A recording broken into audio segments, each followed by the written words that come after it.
Hi everyone. So I wanted to continue with explaining the case study a little bit more.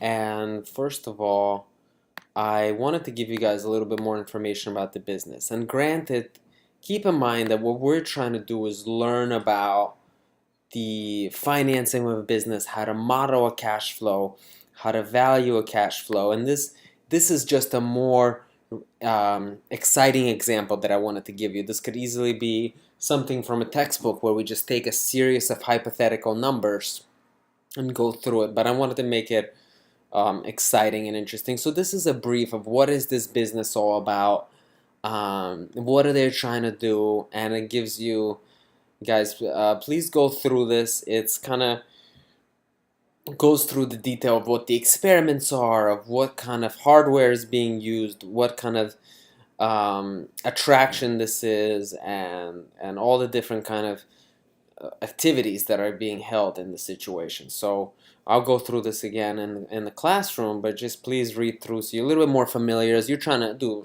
trying to do the forecast. This goes through the target audience, the type of people who would be going there. In terms of the revenue, the breakdown of revenue, whether it's tickets, corporate partnerships, selling stuff at the museum, events, since it's going to be more like doing different experiments and different fun things, activities, it's actually more comparable to a theme park, amusement park than a museum.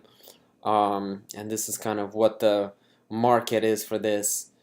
The each revenue projection, all the price points per person for each thing.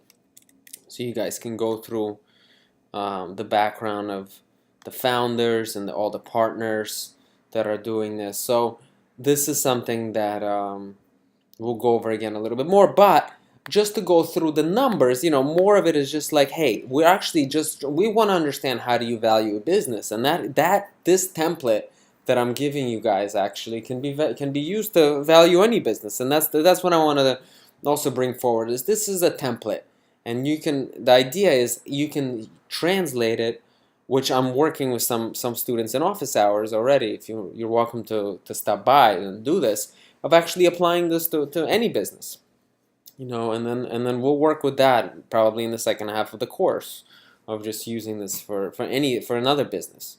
So what I wanted to go through first is this idea of cash flows, and as we said, what is the financing that each piece will provide. So first of all, let's look at what our discussion for the week is in terms of what is better, NPV, IRR, to measure the cash flows and outflows. And note, this is how the investor is doing.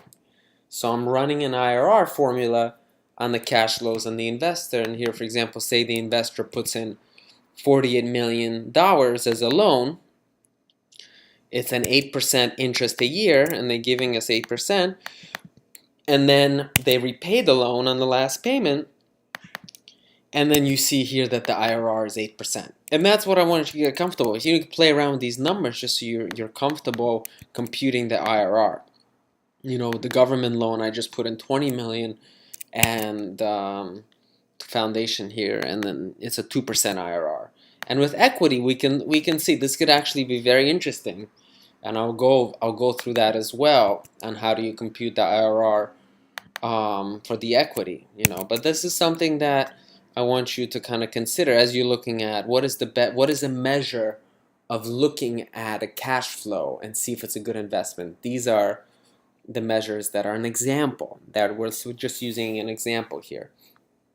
The other piece that I want you to work with and get comfortable with is, when you value a company, which we worked with a little bit, is all you do is you discount their earnings, and you basically take the present value of their earnings, and that's the present value of their earnings right here.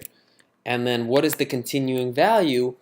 You basically look, what would a perpetuity be valued that pays, in this case, a discounted 14.7 million a year, and that's 5.5 million, but in perpetuity, that's worth 55 million. And that's basically you divide the number by the risk rate minus the growth rate. This is assuming a growth rate of 5%. Put that in here actually. Assumptions are growth is 5% and the risk rate is 15%. Basically, this is the discount factor is 15 and growth rate is 5. So this spreadsheet you will have to work with, and that's what I want you, as this is just an exercise for you to learn how to use a model, how to apply a model to something different. Should you see a model, how to change it, how to justify these assumptions, what are the growth assumptions, what are the risk assumptions, and we'll continue working with this throughout the semester. This is just a start, and I wanted to give a little more background to the case study.